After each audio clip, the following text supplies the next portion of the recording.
Oi, gente, tudo bem com vocês? Hoje eu vim explicar a Revolução Russa, esse processo revolucionário que instituiu o governo socialista no país, na Rússia. E eu vou ajudar vocês a entender um pouco melhor. Espero que vocês saiam desse vídeo sabendo mais desse assunto. Já aproveita para se inscrever no canal para mais aulas como essa, dicas de estudo, e deixa o like nesse vídeo, comenta alguma coisa legal. Bora lá! Então, antes da gente falar da Revolução Russa em si, a gente tem que saber qual era o cenário na Rússia antes desse movimento revolucionário. Então, o que acontece é que a Rússia ainda estava passando por um modelo econômico feudal. Então, em pleno século XIX, a Rússia ainda era feudal, enquanto todos os outros, ou pelo menos a maioria dos outros países da Europa, já eram industrializados e estavam muito avançados economicamente. Como vocês podem ver aqui, a Rússia estava passando pelo czarismo, que era o governo autoritário do czar, como se fosse um absolutismo mesmo. Então a Rússia era pouco desenvolvida economicamente e ainda a população de lá tinha que trabalhar muito porque vivia um governo autoritário.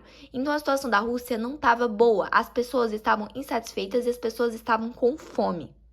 E por conta dessa insatisfação da população, vai ser criado um partido político clandestino, porque na época não podia ter partido político, Partido Operário Social Democrata Russo, de orientações marxistas.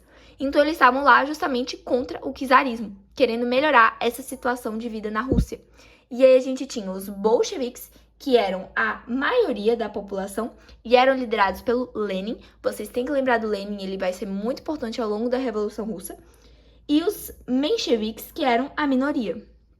Tá, mas agora a gente vai falar como que o czarismo acabou.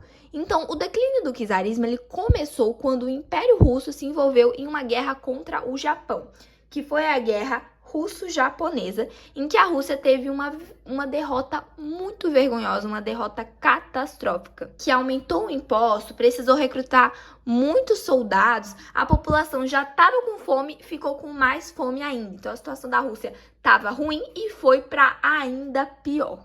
Com isso, a população insatisfeita e querendo seus direitos foram até o czar, foram até o palácio do czar, pedir por paz, por alimento, por melhoria da qualidade de vida.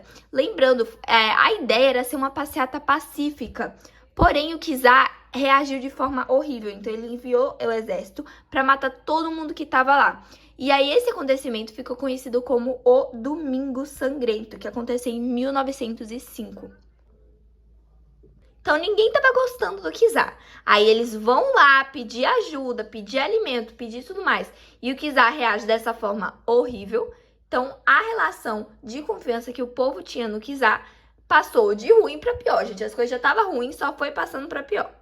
O Domingo Sangrento foi um ensaio da Revolução. Aconteceu em 1905 e ele foi meio que um ensaiozinho, quase na Revolução, mas ainda não chegamos no grande estopim dela. Então, com toda essa pressão da população, o czar finalmente decidiu fazer alguma coisa. Então, ele convocou a Duma, que era a Assembleia da Rússia, com essa ideia de ter uma constituição.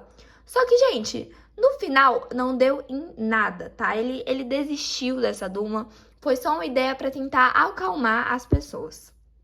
E aí a gente vai ter a Revolução de Fevereiro, que foi a primeira etapa para a Revolução Russa.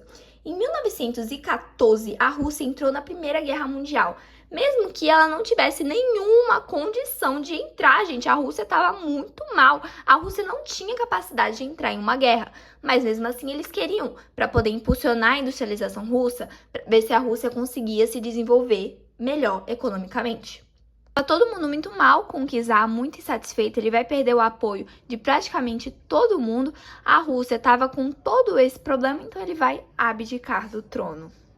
E aí vai começar a ter que ter algum governo para a Rússia, é quando vai surgir o governo provisório, né, que era o governo das elites. Mas a gente também tinha o Lenin. O Lenin voltou, olha aí o Lenin, gente. E ele vai vir com essas teses de Abril, que são essa ideia de paz, pão e terra e todo o poder aos sovietes.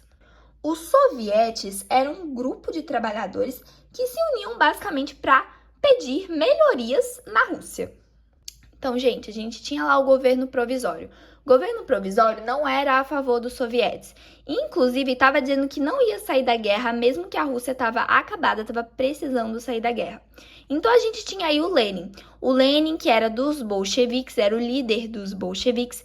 Com as suas teses de abril, a população toda ficou a favor dele.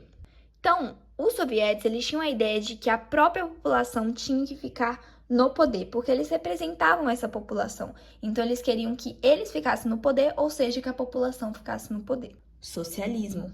Tá, e o que era que significavam essas teses de abril do Lenin? Pão, paz e terra. Pão era o alimento, paz era para a Rússia sair da guerra e a terra era para todo mundo poder ter a sua terra. E aí, agora sim, a gente vai ter o início da Revolução Russa em 1917, quando os bolcheviques invadem o Palácio de Inverno. E aí é quando vai começar o governo bolchevique. Todo mundo... Eba! Finalmente a população tá no poder, finalmente vai dar tudo certo na Rússia.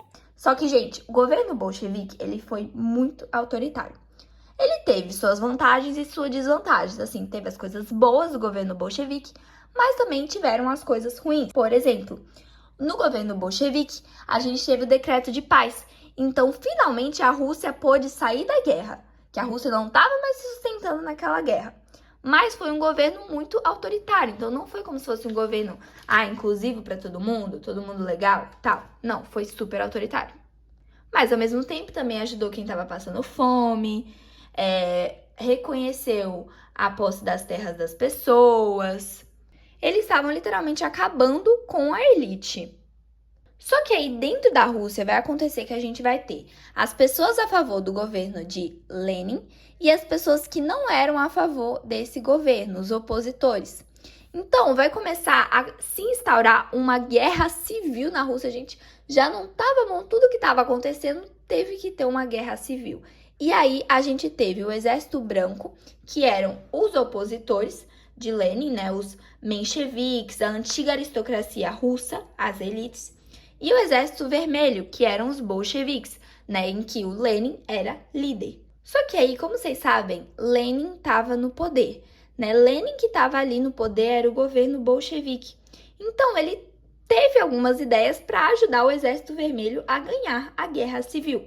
Ele decretou o comunismo de guerra. Então, ele pegava dinheiro à força, tomava produções agrícolas, ele estatizou todos os setores da economia, virou tudo do Estado. E tudo isso que ele fez causou uma inflação tão grande na Rússia que ela até deixou de ter moeda. Não dava mais para ter moeda na Rússia de tanta inflação.